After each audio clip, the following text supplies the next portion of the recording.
Imagine a world where the cities we know are underwater, and what used to be the ocean is now a barren wasteland. This is a world where every bit of water and land have suddenly switched places. Cities like New York and Paris would find themselves underwater. Tsunamis would come rushing into the cities, destroying everything. And if you're on a boat, you'd find yourself falling down into a dry ocean bed. The Amazon rainforest would be flooded and ancient diseases would come back to life. Which species of animals and plants would fare the best? Is there any way humans could survive this? And what would our new Earth look like? This is What If, and here's what would happen if water and land suddenly switched places. One of the more unexpected changes we'd see in this scenario would be significant climate change. This would be because of changing weather patterns and changing ocean currents. And because this dramatic change is happening overnight, we won't have time to prepare for it. But what if we knew this massive switch was coming ahead of time? Would there be anything we could do to stop it? Well, to answer that, let's take a look at our own climate issues that we're dealing with here on Earth right now. Climate change is causing global sea levels to rise at an alarming rate, leaving some of the world's biggest cities like London and Bangkok facing significant threats within a few decades if we don't do anything to stop it. With this much advance notice, well, you'd think everyone would be taking action to prevent this grim future, but as we all know, that's not the case. Some people won't believe or care about climate change until they're faced with an extreme situation like the one we're talking about today. But many people do want to help and make a difference. They just don't know how. It's safe to say that water and land switching places would be the start of a new mass extinction. Your cities, towns, and any bit of dry land are now covered with water. Water now covers 21% of the globe, and land covers the other 79%. That means we'll have new oceans. We've now got the North American Ocean, the South American Ocean, and the European, African, and Asian oceans, all connected by narrow channels of water. And a new super large continent. In cities, people might have to run into skyscrapers to save themselves from drowning. They'll be looking outside, wondering when the waters are going to recede. Unfortunately, the answer is never. Because in our new world, water is here to stay on the old land. In this scenario, there would be two kinds of unlucky people. First, the ones who were outside on dry land and couldn't swim, they would have drowned immediately. The second group are the ones who lived far away from any kind of water, because now they'd be surrounded by water with no ability to get to land, unless they had a boat stored somewhere. Maybe you'd be one of the lucky ones. If you lived in a coastal city, say like New York, the Hudson River would now be bone dry. Maybe you'd grab a tire inner tube and put on your swimsuit and a backpack and swim out to the dry riverbed. Now, what about the animals? Well, unfortunately, marine life would be toast, or soggy toast. If all the water suddenly disappeared from lakes and rivers and oceans, fish would be left gasping for air and would die almost instantly. Riverbeds and dried up oceans would be piled up with the carcasses of dead marine animals. No more whales, sharks, or any kind of fish. Say goodbye to sushi. Now, on the bright side, looking at this new world of ocean floors might be a fascinating experience. After all, maps of oceans here on Earth are less detailed than maps we've made of Mars. Scientists find 2,300 new ocean species every year. If we didn't have the water to stop us, we'd find hundreds of thousands of new species. Unfortunately, they'd all be dead. And animals in forests might have it even worse. Instead of a swift death, they might be left to suffer. Big cats like tigers and lions forced to climb up into trees. They might find themselves sharing the canopy with apes. Other animals like zebras and giraffes would be carried away by the current and drown. So some of our land animals would survive and others would go extinct. But regardless of who makes it out alive, ecosystems would be savagely altered.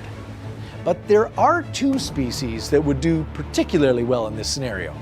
The first are reptiles.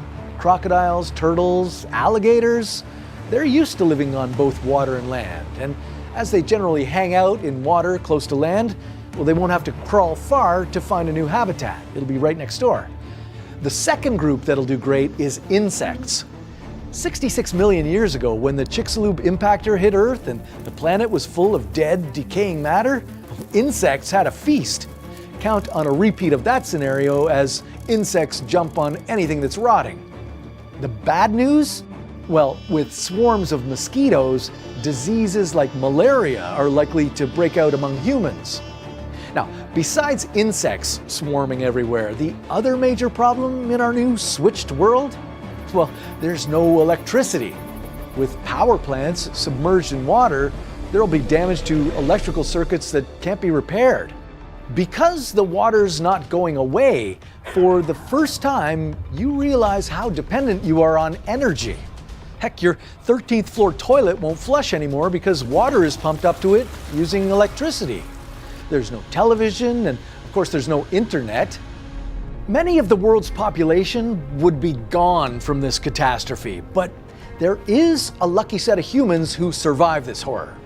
They are the 40% of the world's population who live in coastal cities, or they might live next to a lake, which is now an island.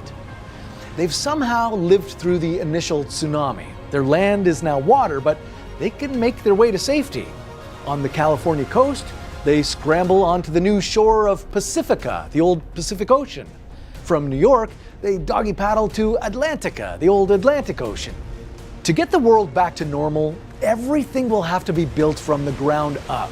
Homes, agriculture, transportation, the list is endless and challenging.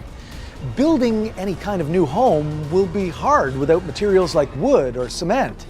But there is one thing we could use: trash. Yeah, it's estimated that there are over 5 trillion pieces of trash in our oceans. Once the water leaves the oceans, humans could get resourceful and use the leftover garbage to make structures to live in.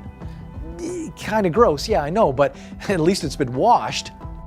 Most land plants now will be submerged in water and will die, which means no access to fresh fruits and vegetables. Without vitamin C, scurvy, the disease sailors used to get, will increase. What is available is huge amounts of fish that have just died. Now, smart foodies will get to work. They dry and salt the fish to preserve it for the future. Pickling will be the new trend. Access to fresh water will be very limited. The humans who survive will be in for a punishing time. Now, in the medium term, the big challenge for humans will come from a shift in our climate. Our vast oceans play a key role in moderating our temperature today. As they shrink to a quarter of the area they once were, Earth will get much, much hotter. Water absorbs a large amount of heat, but with the total water area reduced to 21% of Earth's surface, oceans won't absorb as much energy from the sun as they do today. There will also be less water to absorb carbon dioxide. With oceans absorbing less heat and with more carbon dioxide in our atmosphere, Earth will get pretty toasty. Also, today's ocean currents are able to distribute the heat that they absorb to different parts of the world. In this new geography, the paths these currents are able to take will have bottlenecks that will prevent the smooth flow of water. Look how narrow the new Latin American channel is. Less water surface also means less water vapor and less rainfall. In this new world, prepare yourself for dry, desert-like conditions. Your best chance for survival will be to live near the coast.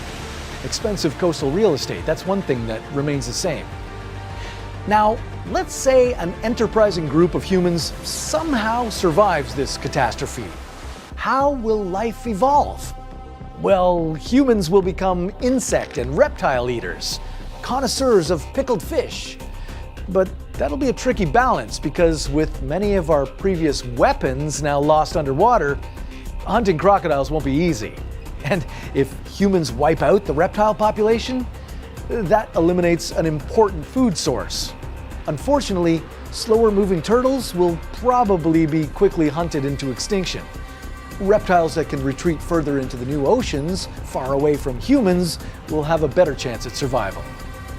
In general, smaller members of any surviving species will do better as they can get by with less food.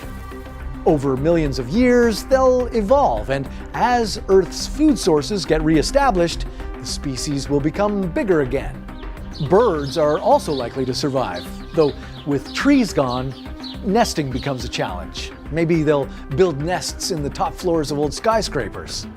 And don't forget, with the destruction of ocean plankton and all of our land-based plant life, over time, oxygen will settle at a new lower-level equilibrium. Unless plants begin to grow again on both land and in water, this lower level of oxygen will cause all species to evolve in new ways. Mammals may have bigger red blood cells, bigger lungs, or smaller bodies to use their oxygen more efficiently. And insect sizes will decrease over time as less oxygen will be available to them. Now, of course, the big question is, will humans survive such a catastrophic event? Well, it's hard to say, but if we look back in time, human populations have rebounded from numbers as small as a few thousand, so yeah, it's possible. If humans do survive, we'll emerge stronger and hardier than ever before.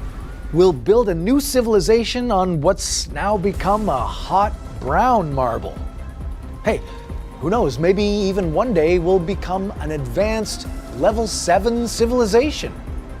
But that sounds like a story for another What If.